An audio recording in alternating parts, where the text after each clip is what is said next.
You know what's strange about owls? Not the silent flight thing. Everyone knows that one. It's that most of them look overbuilt. Like something designed by a committee that kept adding features. The long-eared owl, though, it's thin. And I don't mean slim. I mean, if you actually saw one standing on a branch during the day, which you probably won't, but if you did, you'd think something was wrong with it, because it pulls itself up. Vertical. Tight against the tree. And it just compresses. The feathers flatten. The body narrows. The ear tufts go straight up. You'd walk right past it. That's not camouflage in the usual sense. It's not about color matching, though. That helps. It's about becoming a different shape entirely. Most animals hide by blending. This one hides by becoming architecture. The ear tufts aren't ears, by the way. They're just feathers. Decorative, kind of. Though decorative makes it sound optional, and it's not. Other owls don't have them, or they're short. These ones are long. Dramatic, even. No one really knows why they're there. Best guess, communication. Mood indicators, maybe. But that's a guess dressed up as an answer. What matters is, they make the vertical disguise work better. They extend the line, break up the silhouette just enough that your brain reads branch instead of bird. Now, you'd think being that thin would be a problem, especially in winter, especially at night when it's hunting and the temperature drops. It doesn't seem to be. The feathers are loose, there's a lot of them. Air gets trapped in there, and air's a terrible conductor of heat, which in this case is exactly what you want. So the body stays warm without bulk. The whole frame is light too. Hollow bones like most birds, but the proportions here feel more extreme. You pick one up, not that you would, but if you did, it weighs almost nothing, which makes the flight cheaper. Energetically, I mean. You're not hauling around extra mass when you're covering open fields at night looking for something the size of your thumb. Speaking of flight, the silent thing is real, but it's not magic. It's the feathers again. The leading edge of the wing has this comb structure. Serrated, sort of. It breaks up airflow. Then the trailing edge is fringed, soft, so the air doesn't peel off the wing in a clean sheet. It scatters, no turbulence, no sound. Which matters because voles have very good hearing, and they're listening for exactly this kind of thing. If the owl made noise, the vole would freeze. Or bolt. Either way, dinner escapes. But this way?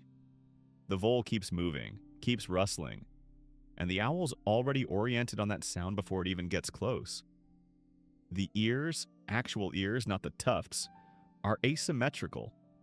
One's higher than the other on the skull, so sound reaches them at slightly different times.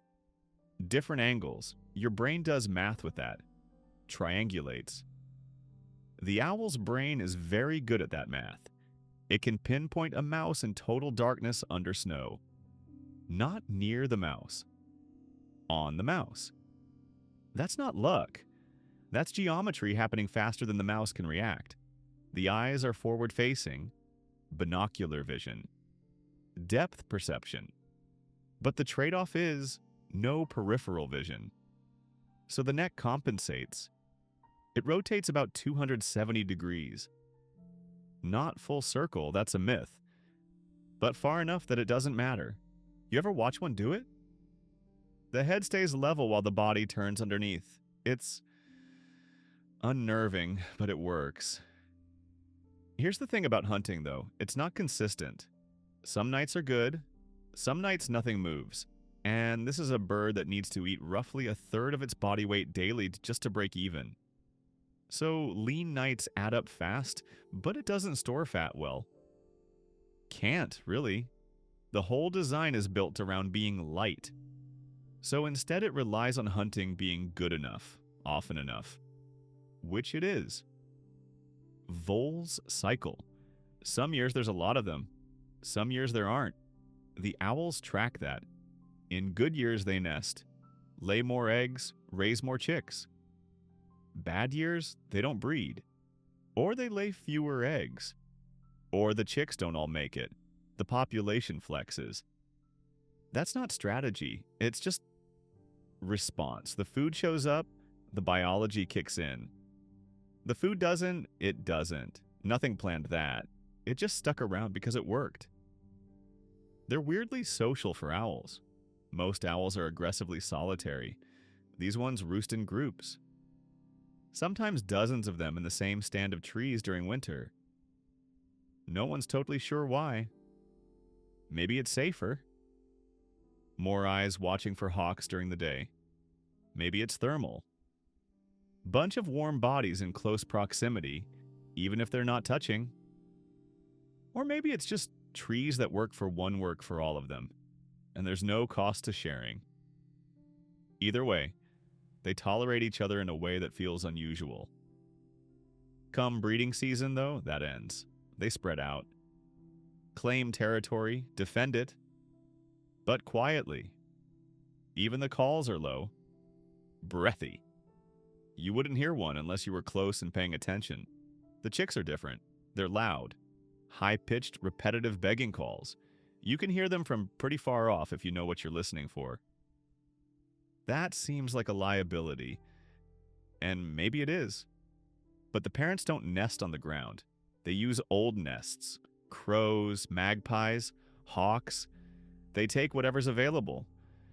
So the chicks are elevated, harder to reach.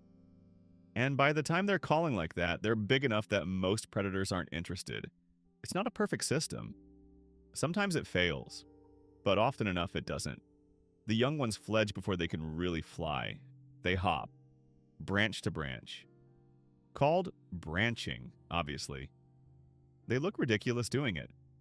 All fluff and poor judgment.